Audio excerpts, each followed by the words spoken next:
పశ్చిమాసియాది ఎలాగైనా ఏదైతే ఇరాన్పై first attack start చేశారో ఇజ్రాయెల్ వాళ్ళు, తద్వారా అమెరికా కూడా తగుదునమ్మా అంటూ వచ్చేసి అటాక్ చేయడం. సరే, ఇరాన్ చిన్న దేశం కాదు, అమెరికా అలా ఊహించి అటాక్ చేసినప్పటికీ వాడు మొండిఘటంగా తయారయ్యాడు. పోనీ ఇరాన్ వాడు ఏంటి, అరే మేము చిన్న దేశం, మా మీద పెద్ద దేశం అటాక్ చేస్తుంది అంటున్నాడు, బాగుంది. మరి వీడేమైనా ఇరాన్ వాడు తక్కువ? వీడు చేతకాక గల్ఫ్ కంట్రీస్ మీద అటాక్స్ చేస్తున్నాడు. ఆ గల్ఫ్ కంట్రీస్లో ఉన్న ఆయిల్ కంపెనీస్ అన్ని బట్టి ధ్వంసం చేయాలి. అంటే ప్రపంచం అంతా అల్లకల్లోలం అయిపోవాలి. మనం బతకని ఎవరిని బతకనివ్వకూడదు, అందరినీ చంపేయాలి, అందరూ ఇబ్బంది పడాలి. అది ఇరాన్ వాడు కాన్సెప్ట్. మరి ఇడికన్నా చిన్న దేశాలని గల్ఫ్ కంట్రీస్ మీద ఇరాన్ వాడు అటాక్ చేయొచ్చా? మరి అక్కడ అదే సేమ్ ముస్లిం కంట్రీస్ అయినప్పటికీ కూడా వాడు జాలి కరుణ చూపించకుండా అటాక్ చేస్తున్నాడంటే అమెరికా వాడు తక్కువ కాదు, ఇరాన్ వాడు అంతకన్నా తక్కువ కాదు.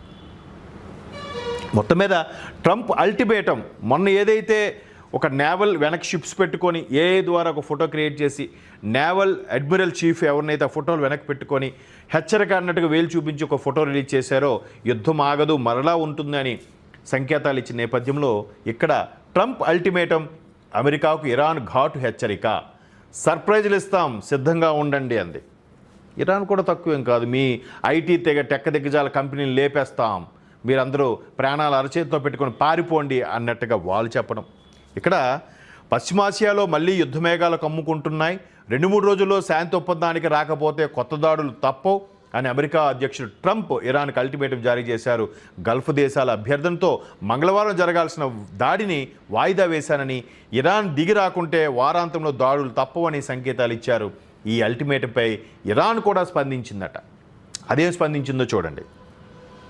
మీ వీకెండ్ వరకు టైం ఇస్తున్నా, మళ్ళీ ఆయన అలాగే అంటాడు, మళ్ళీ సోమవారం అంటాడు, మళ్ళీ మంగళవారం అంటాడు, గల్ఫ్ కంట్రీస్ నాకు రిక్వెస్ట్ చేస్తున్నాయి కాబట్టి మీ మీద అటాక్ చేయట్లేదు అంటాడు. ఇరాన్ ఏమంటుందో చూడండి.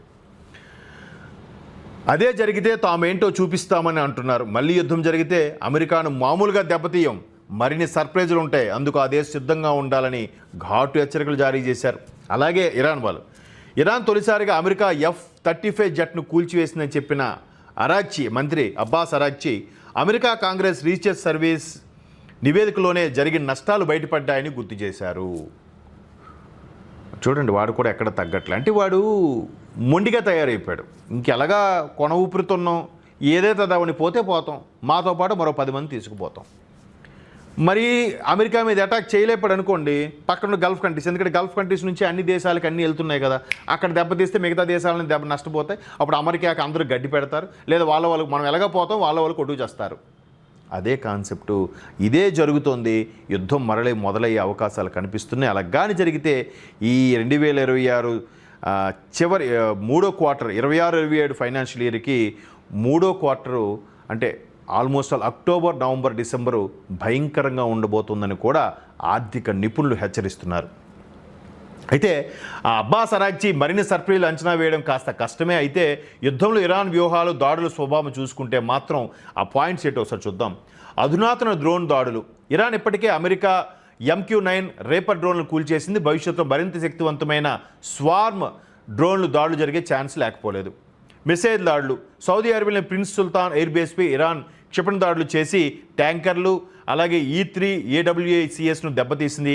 ఇలాంటి దీర్ఘశ్రేణి క్షిపణి దాడులే మళ్ళీ జరగవచ్చు. అంటే మరి చూడండి, ఇక్కడ సౌదీ అరేబియా మీద, జోర్డాన్ మీద, ఇట్లాంటి చిన్న దేశాల మీద ఈ కక్కుర్తి వెదవ అంటే వాడిని ఎదుర్కోలేక వాడికి ఏమంటే మీకు అమెరికాకు మద్దతు ఇస్తున్నారు, లేదా అమెరికా బేస్ క్యాంపుల మీద వేస్తున్నామంటున్నారు. అమెరికా బేస్ క్యాంపుల మీద వేసేవాడైతే అమెరికా బేస్ క్యాంపులు డ్రోన్లతో టార్గెట్ చేయాలి. వాడు టార్గెట్ చేసేది అక్కడ ఉండే దాన్ని ఏమంటారు, ఎయిర్ బేస్ల మీద, చమురు నిల్వల మీద, చమురుని రిఫైన్ చేసే కంపెనీల మీద అటాక్ చేస్తున్నాడు ఇరానోడు. అంతే మరి, వాడు దుర్మార్గ బుద్ధి, వాడు మారడుగా.